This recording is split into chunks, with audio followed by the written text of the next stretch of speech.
Яңалыклар чыгарылышы үз эшен башлап җибәрде. Студиялар Лина Хисматуллина, хәерле кич.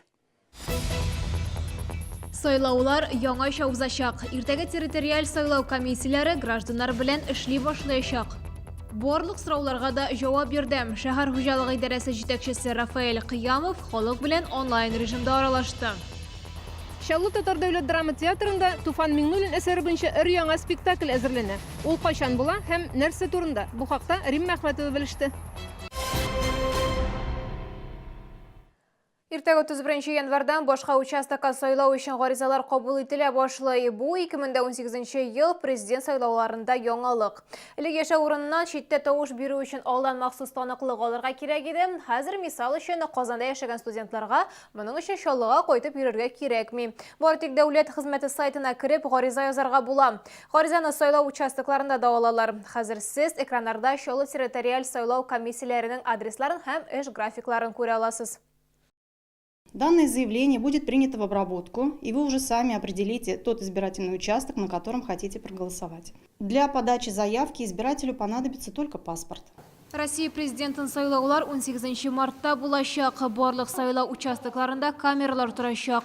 Бу өстәп бюллетень салуга юл куймаска тиеш. Бу атнада Чаллыда капиталь ремонттан соң 4 медучреждение ачыла. Бу гастагы балалар поликлиникасы, сугыш ветераннары госпитале, 3 һәм 5 балалар поликлиникалары. Узган ел шәһәрдә барлыгы 15 поликлиникага капиталь ремонт ясалды. Әлеге эшкә республика бюджетыннан 1,5 миллиард сум акча бүлеп бирелде. Быел исә туберкулез диспансеры, хатын-кызлар консультацияләренә ремонт башланачак.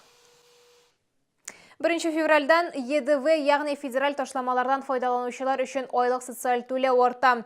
Пенсия фонды аны инвалидларга, сугыш ветераннарына, радиацияга дучар булган гражданнарга, Советлар Союзы һәм Россия геройларына, хезмәт геройларына түли. Алар барлыгы 15 миллионнан артык кеше, Чаллыда исә бу акчаны 36 меңнән артык кеше ала.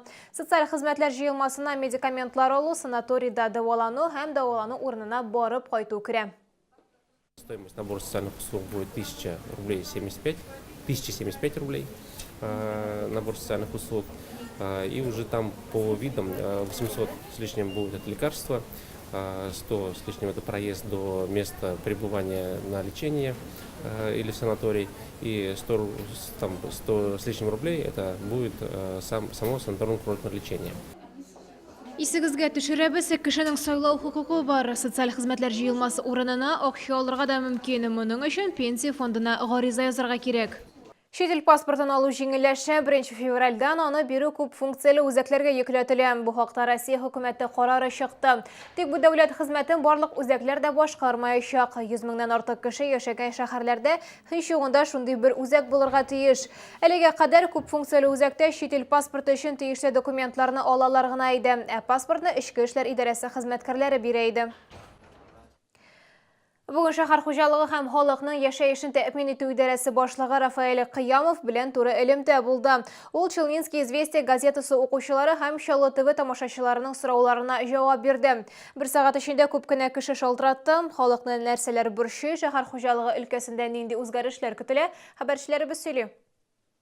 Иң тәүге сорауларның берсе җәмәгать транспорты. Атап әйткәндә электрон йөрү билеты. Аның хакында соңгырада күп сөйләшәләр. Идарә башлыгы хәбәр итүенчә, 3 аерым билет була. Автобуска һәм трамвайга 900 сумлык, гомуми йөрү билеты 1300 сумлык. Эти проездные, они будут действовать только на трамваях и на автобусах МУП электротранспорт, то есть на больших автобусах. На автобусных, на транспортных средствах перевозчика пассажирской перевозки они действовать не будут. Бакча вакыты якынлаша, шуңа да халыкны бакчага ничек бару мәсьәләсе кызыксындыра. Быел да узган елдагы кебек үк автобуслар 3 урыннан китәчәк. Тимер юл вокзалы, 51 комплекс һәм двигательләр заводы. Бәя артса да азга гына артыр дип көтелә. Социаль йөрү билеты үз көчендә кала. Ә менә якын тирә-юлларга йөрүчеләр өчен яхшы яңалык бар. Госсовет Республики наделил нас, муниципальное образование города Набережные Челны, полномочиями по организации пригородных автобусных маршрутов. В этом году президент Республики Рустам Нургалиевич Минниханов одобрил нам сумму 9 миллионов это субсидии на перевозки по пригородным маршрутам. Күп фатирлы йортлардагы чүп үткәрүчеләр ябылмаячак. Бу хакта соңгы вакытта күп имеш-мимеш йөри. Ә менә чүп шарны аерым җыю һәм төркемле лампалар белән батарейкаларын җыю өчен контейнерлар саны артырга тиеш. Получим еще 40 штук и по городу расставим. Я думаю, людям будет удобнее пользоваться такими контейнерами. Не где попало разбрасывать там и батарейки, и градусники, ртутьсодержащие приборы. Такая работа она есть. Помимо того, что надо покупать и устанавливать, надо и информировать людей, и агитировать, чтобы занимались именно раздельным сбором. Фатирда салкын балалар мәйданчыгы агачларны кисәләр. Бер сәгать эчендә Рафаэль Кыямов әнә шундый бик күп сорауларга җавап тотты. Җитәкче белдерүенчә, аларның берсе дә игътибардан читтә калмаячак. Рим Әхмәтова, Константин Величко, Ленар Султанов, Яңалыклар. Февраль айында шәһәр тарихы музейында сугыш еллары хатлары дигән фото күргәзмә оештырыла. Ул күчмә күргәзмә була, шуңа күрә 2 генә көн эшләячәк. Бүген музейда балалар бүлмәсе ачылды. Бу хакта фәнни хезмәткәр Гүзәл Закирова сөйли. Тарихы туган якны өйрәнү музейында музейник исемендәге балалар бүлмәсе эшли башлады. Анда безнең максатыбыз талант балаларны тәрбияләү, тарихка музейга тарту. Бу бүлмәдә уйнарга була, төрле мәгълүматлы, файдалы, кызыклы уеннарда уйнап мәгълүматлар алырга була. Мастер-классларда катнашып, рәсем, пластилиннан әвәлләр эшләре дә булачак.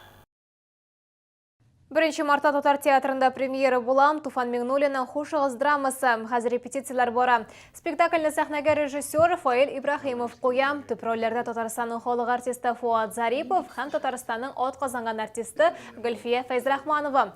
Аларның яшьлеген Руслан Әюпов һәм Гөлинә Минхаҗева уйнаячаклар. Сәхнәдә Миләүшә исемле җырчының язмышы ачыла. «Хушыгыз» тирән психологик фәлсәфи әсәр, анда 4 кенә актер катнаша. Хушыгыз ул соңгы әсәрләрнең берсе түгел, ул 20-25 еллар элек язылган әйбер. Әмма дә ләкин Туфан абыйның үзе исән чагында бу тормышка карашы, үзенең шорына, яшәгән дусларына, ничектер бер трилогиясының соңгы пьесасы үзенең 20-нче гасырга бер йомгак ясап кую. 20-нче гасыр белән дуслашу. Бу сезгә ишкәрәсе соңгы мәгълүматы иде. Мин Алина Хисматуллина, сезнең белән бүгенгә сау булашам, исән-мин булыгыз.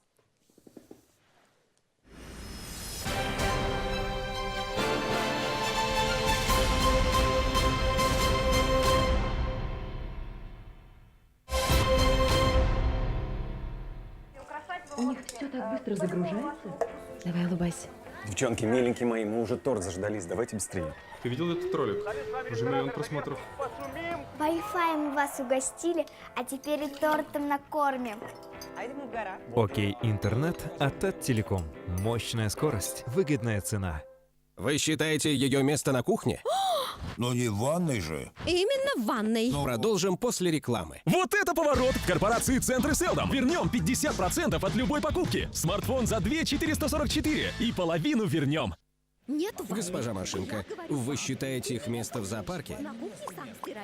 Здоровые кости и суставы – залог бодрого самочувствия. Санаторий Шифаласу и Жминводы предлагает уникальные лечебные программы опорно-двигательной системы, здоровых суставов и легкой вам походки.